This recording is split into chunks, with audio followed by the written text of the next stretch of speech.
అందరికీ నమస్కారం.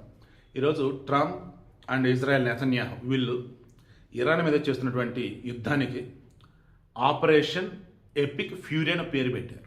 అంటే చారిత్రక తీవ్ర క్రోధం అన్నట్టు. మట్టిలో కలిపేంత వరకు నిద్రపోము ఇరాన్ అని చెప్పేసి ట్రంప్ అన్నాడు.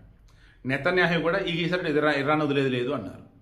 ఇరాన్ వచ్చేసి చుట్టుపక్కల గల్ఫ్ కంట్రీస్లో అమెరికా ఎయిర్ బేస్లు ఏవైతే వాటి మీద దాడులు చేస్తుంది. ఇరానుడు వెనక తగ్గటంలా, అమెరికా ఇజ్రాయెల్ వెనక తగ్గటంలా.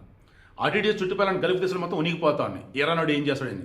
ఇరాన్లో ఉంది ముస్లింలే, గల్ఫ్ దేశాల్లో ఉంది ముస్లింలే. బట్ ఇందాక చెప్పా, ముస్లింలలో కూడా షియా సున్నీలు అంటే మరి వాళ్ళదేంటో నాకు అర్థం కాదు. ఇప్పటికీ అసలు కొట్టుకుంటారు, చంపుకుంటారు, ఏదో చేసుకుంటా పోతారు. ఇప్పుడు విషయం ఏంటంటే ఈ ఇరాన్ చావుకు రెడీ అన్నట్టు అయిపోయింది. ఇక దాంతో ఈ ఇజ్రాయెల్ వాళ్ళు ఈ అమెరికా వాడు చేసిన అతి పెద్ద తప్పు ఏంటంటే వెళ్ళి సామాన్యుల మీద బాంబులు వేసేస్తున్నారు. ఇరాన్లో ఒక స్కూల్ మీద బాంబులు వేశారండి. పాపం అన్యాయంగా పసిపిల్లలు చనిపోయారండి. నాకు ఎంత కోపం వస్తుందంటే కొంతమంది ఎదవలు ఆయా దేశంలో కీలకమైన పదవులలో ఉండటం ద్వారా వాళ్ళ స్వార్థానికి, వాళ్ళ అహానికి ఆ దేశంలో అమాయక ప్రజలు బలవుతూ ఉంటారు. అది ఏ దేశమైనా. మన మోడీ మన ఆపరేషన్ సింధూర్ సమయంలో పాకిస్తాన్ వాళ్ళకి కట్ చేస్తే మొత్తం కట్ చేసి సైలెంట్ అయ్యాడు. అది తెలియక, అది అర్థం కాక కుక్కల్లాగా పిచ్చోళ్ళకి మళ్ళీ యుద్ధం ఆపాడు, ట్రంప్ చెప్తే ఆపినాడు, సొల్లు కబుర్లు చెప్పారు. అప్పుడు నేను అన్నా, అరే ఎదవల్లారా, యుద్ధం వల్ల మనకు నష్టం రా, వాడికి కాదురా, వాడు ఆల్రెడీ మొత్తం నాశనం అయ్యాడరా. ఇప్పుడు కనుక మనం కనుక కాకపోతే ఏ మాత్రం తేడా కొట్టినా మనకు తీవ్ర నష్టం రా బాబు అని చెప్పారు. అది అర్థమే సాగదు.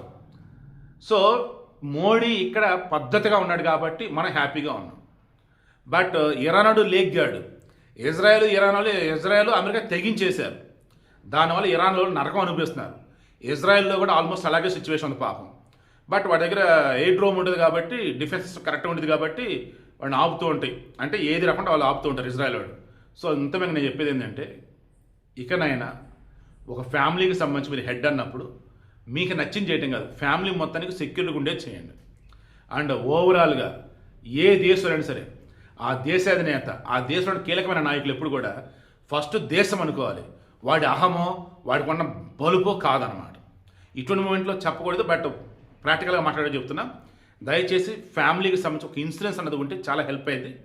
లైఫా, టర్మా ఏదనేది నేను చెప్తా. ఒకవేళ హెల్త్ కూడా కావాలని నా బ్రదర్ ఉన్నాడు, హెల్త్ ఇన్సూరెన్స్ కూడా తన దగ్గర మంచి స్కీమ్స్ అని వాళ్ళు చెప్తారు. ఖచ్చితంగా health, life insurance, term insurance ఈ మూడిట్లో ఏదైనా రెండుంటో అత్యుత్తమం. వెనకాల నెంబర్ అది, హ్యాపీగా కాంటాక్ట్ అవ్వండి. ద బెస్ట్ పాలసీ మీకు వచ్చేలా నేను చేస్తాను.